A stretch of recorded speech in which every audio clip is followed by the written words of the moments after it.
আল্লাহ পাক রব্বুল আলামিন বলেন, আমি আমার নেককার ইমানদার পরহেজগার বান্দা বান্দীদের জন্য জান্নাতের মধ্যে এমন নিয়ামত তৈরি করে রেখেছি যা চোখেও দেখো নাই, বর্ণনা কানেও শোনো নাই, কোনোদিন কল্পনাও করতে পারবা না। জান্নাতের বিবরণ যদি দুই একটা শোনো, জাহান্নামের বিশাল অশান্তি, কষ্টের ভয়ে, দুঃখের ভয়ে, সওয়াবের আশায় গুনার ভয়ে, হিদায়াতের আশায় গুমরাহির ভয়ে,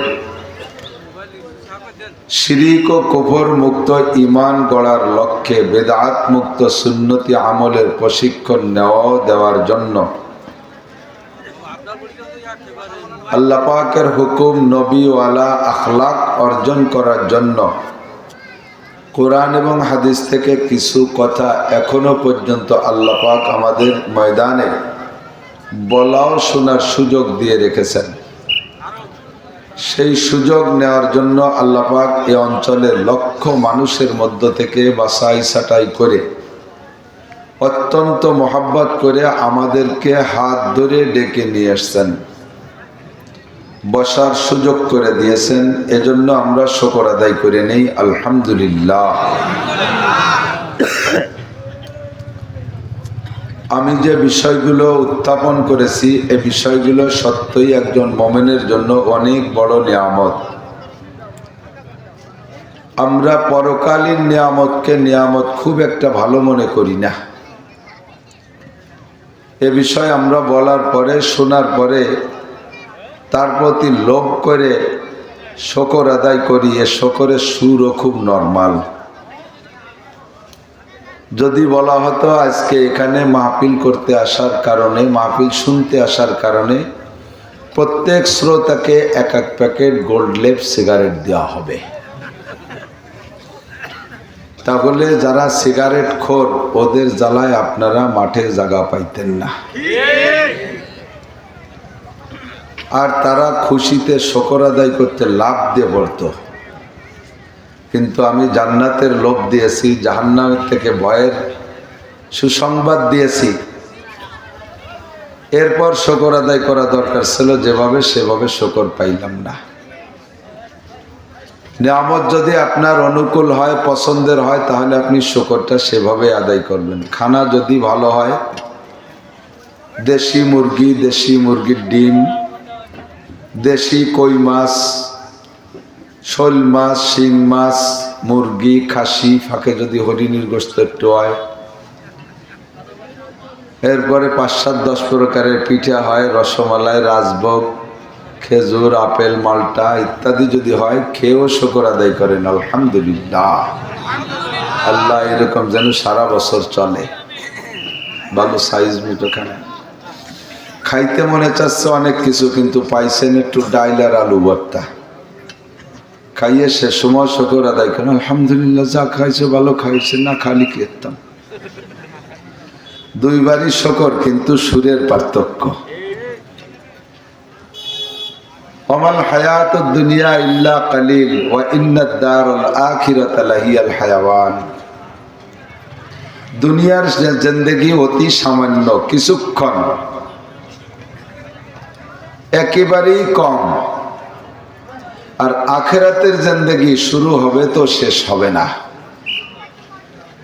জান্নাতেও শুরু হবে তো শেষ হবে না, জাহান্নামের জিন্দেগিও শুরু হবে তো শেষ হবে না। আর জান্নাতের নিয়ামত কেমন? আল্লাহ পাক বলেন, আদাতু লিইবাদিয়াস সালিহিন মা লা আইনুন রাআত ওয়ালা উযুনুন সামিআত ওয়ালা খাতারা আলা কলবি বাশার। আমি জান্নাতের মধ্যে আমার ইমানদার নেককার বান্দা বান্দীদের জন্য তৈরি করে রেখেছি, একেবারে প্রস্তুত। এমন না যে দস্তারখান বিছিয়ে প্লেট কয়খান দিয়ে চলে গেছে, সে ভাতের ডিশ আনতে মনে নাই, গিলাস আনতে 2 মাস সময় লেগে যাচ্ছে, এরকম না। আদাত্তু, আল্লাহকে একেবারে রেডি, ঢুকবার শুরু করে দেবা। এমন নিয়ামত মালা আইনুন রাআত, জীবনেও কোনোদিন কোনো চোখ সেই নিয়ামতের কিচ্ছু দেখে নাই, এত ভালো। ওয়ালা উযুনুন সামিআত, উলামায়ে কিরাম জান্নাতের বিস্তার বর্ণনা দিয়ে তোমাদেরকে শুনাইতে পারে নাই যে জান্নাতের বিস্তারিত শুনে থাকবে। ওয়ালা খাতারা আলা কলবি বাশার, আর জান্নাতের নিয়ামতের 2-4টে বর্ণনা যদি উলামায়ে কেরাম তোমাদেরকে কোরআন হাদিস থেকে শোনায়, তোমাদের তা মেনে নিতে কষ্ট হবে। এত ভালো কি করে সম্ভব? জান্নাত ভালো, জান্নাতের এই বিশাল নিয়ামত ভালো, নাকি মাঠে বসে বাদাম খাওয়া ভালো? জান্নাতের নিয়ামত ভালো না? তাহলে বাদামের চাষ বাদ দিতে হবে। অজ শুনবে বাদামও খাবি, এ কি অসামাজিকতা? আমি তো বুঝে উঠতে পারলাম না। আপনারা গোপালগঞ্জের নাম শুনলে যদিও রাগিয়ে যান, তবুও তো আমি মেহমান, তাও বলে ঠিক। তো গোপালগঞ্জের নাম শুনলে যদি রেগে যান, আমি তো মেহমান, আমি মেহমানরে মাইক ধরাইতেছেন, বক বক করবো, আর আপনারা বাড়িওয়ালারা বাদাম খাবেন। এত বড় অসামাজিকতা তো মেনে নেওয়া যায় না। মেহমানে খাবে না আর বাড়িওয়ালা খাবে, এই হয়? যদি খাইতে হয় বাদাম, তাহলে আমারও সাইডে দেন, আমিও খাই, আপনারা খান, খাওয়া শেষ হলে পরে হওয়া যাবে। আর যদি তা সম্ভব না হয়, তাহলে সবাই বন্ধ করতে হবে। ওয়াসুনার আদব আল্লাহ তাআলা নিজেই শিক্ষা দিয়েছেন। ওয়া ইযা কুরিয়াল কুরআনু ফাসতামিউ লাহু ওয়া আনসিতু লাআল্লাকুম তুরহামুন।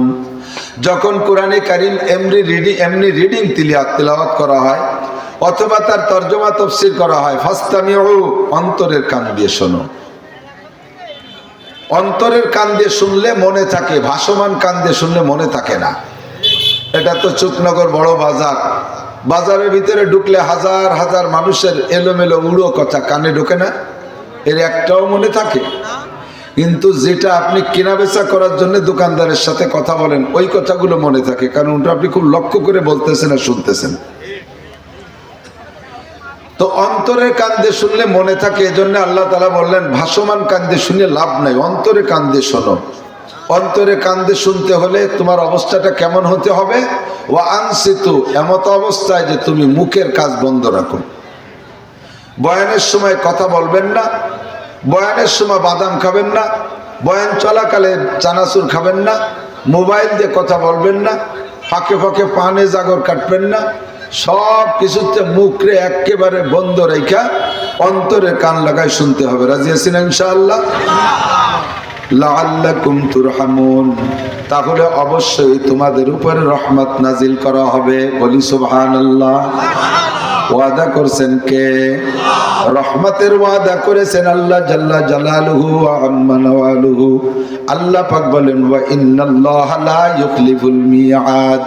আমি তোমাদের এমন আল্লাহ, তোমাদের রাজনৈতিক নেতাদের মতন আমি যা বলি তা করি, যা বলি তা আমি কখনো ওয়াদা খেলাপ করি না। তোমাদের নেতারা তো কত তার লোভ দিয়ে যায়, সামনেবার আমারে ভোট দেন, দেখান কি করে ছেড়ে দিই, একেবারে রাস্তা কেটে খাল বানায় দেবো, 12 মাস কাল নৌকো বেয়ে বেড়াতে পারবেন, এরপরে আসমান ভেঙে জমিনে নামাবো, লাঠির মধ্যে মুগুর ভরবো, দেখবেন কি করে ছেড়ে দেয়। পরে নির্বাচিত হয়ে যাওয়ার পরে ঢাকা যে বসে যায়, মাটি চালান কেউ পাওয়া যায় না। কথা কন না?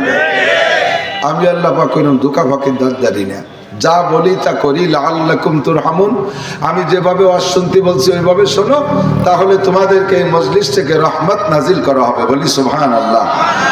আদাতু লিবাদিয়াস সালিহিন মা লা আইনুন রাআত ওয়ালা উযুনুন সামিআত ওয়ালা খাতারা আলা কলবি বাশার। বিশ্বাস করতেও কষ্ট হবে, এমন নিয়ামত আমি তৈরি করে রেখেছি, সব পাইবেন আপনারা, নিশ্চিত আপনারা জান্নাতে যাবেনই যাবেন, কোনো সন্দেহ নাই। বলেন আলহামদুলিল্লাহ।